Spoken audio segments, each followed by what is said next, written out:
आज केंद्र सरकार के कर्मचारियों के लिए बड़ी खुशी का दिन है, क्योंकि 20 साल की जो संघर्ष है वो रंग लाया और माननीय प्रधानमंत्री जी ने स्वयं संज्ञान लेकर के national council JCM staff site की स्टैंडिंग कमेटी की मीटिंग बुलाई और जो नेगोशिएशंस हम लोगों के चल रहे थे सोमनाथन कमेटी के साथ में, उसके आधार पर एक जो है मुस्तकिल फैसला लेने का काम जो है वो कल माननीय प्रधानमंत्री जी के द्वारा हुआ, उनकी कैबिनेट के द्वारा हुआ। तो मैं इसके लिए प्रधानमंत्री जी को भी बहुत धन्यवाद देना चाहता हूँ, भारत सरकार को भी बहुत धन्यवाद देना चाहता हूँ।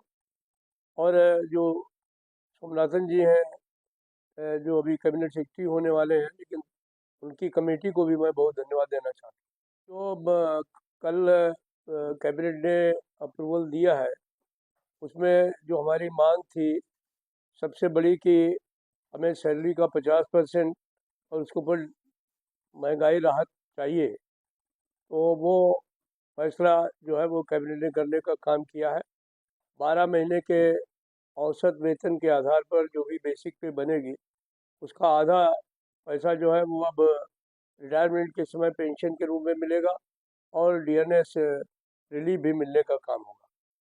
दूसरी जो मांग थी हम लोगों की कि फैमिली पेंशन की, उस पर भी सकारात्मक फैसला सरकार ने लिया है कि 60% जो है वो पेंशन का, वो अगर किसी पेंशनर्स की मृत्यु हो जाती है तो उसकी फैमिली को मिलने का काम होगा। एक मिनिमम पेंशन का भी सवाल था, जो अभी तक पुरानी पेंशन में 9,000 रुपये मिलता था, उसको बढ़ा करके सरकार ने 10,000 रुपये कर दिया है और उसके ऊपर भी डीएनएस रिलीफ मिलने का काम होगा।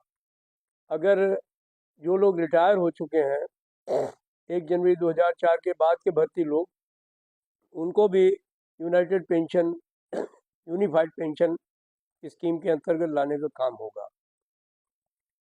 जो एक तरीके से रिटायरमेंट के समय पीएफ मिलता था लोगों को, तो उसके बजाय सरकार ने हम लोगों की मांग ये मान ली है कि रिटायरमेंट के समय कार्पस से उनको जो है वो करीब जो है वो एक लमसम अमाउंट जो है वो रिटायरमेंट के समय दिया जाएगा, ताकि वो खाली हाथ अपने घर नहीं जाए। एक सरकार का ये भी है कि उनको कार्पस में एश्योर्ड पेंशन देने के लिए अभी तक जो 14% देते थे, उसको अब 18.5% देना होगा। और ये भी तय हो गया है कि कर्मचारियों के ऊपर इसका कोई बोझ नहीं डाला जाएगा। हर 3 साल के बाद इसको रिव्यू किया जाएगा और अगर कार्पस में कोई कमी आएगी तो उसकी भरपाई जो है वो भारत सरकार करेगी।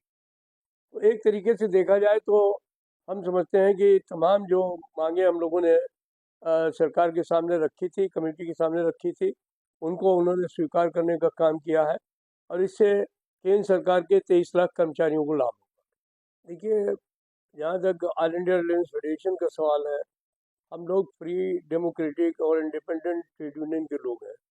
हमारे संगठन ने 3 बड़ी हड़तालें की हैं। बाद में भी कई बार हम लोगों ने हड़ताल के लिए नोटिस दिए हैं सरकार को, सरकार ने बुला करके नेगोशिएट किया है, तो हड़तालें हम लोगों ने वापस भी ली। हमारा उद्देश्य कर्मचारियों को लाभ पहुंचाना है, उनके हितों की रक्षा करना है। हमें किसी के राजनीतिक जो है वो उसकी रक्षा नहीं करनी है। तो इसलिए जो सरकार हमारी बात को मानती है, सुनती है, तो हम उसके लिए उससे बात करते हैं और अपने कर्मचारियों की मांगों को मनवाने का काम करते हैं। इस सवाल को लेकर भी कुछ साथी हो सकते हैं कि जो ये कहें कि नहीं नहीं, ये स्कीम अच्छी नहीं है, ओपीएस की ही बहाली होनी चाहिए, तो वो एक राजनीतिक मुद्दा है।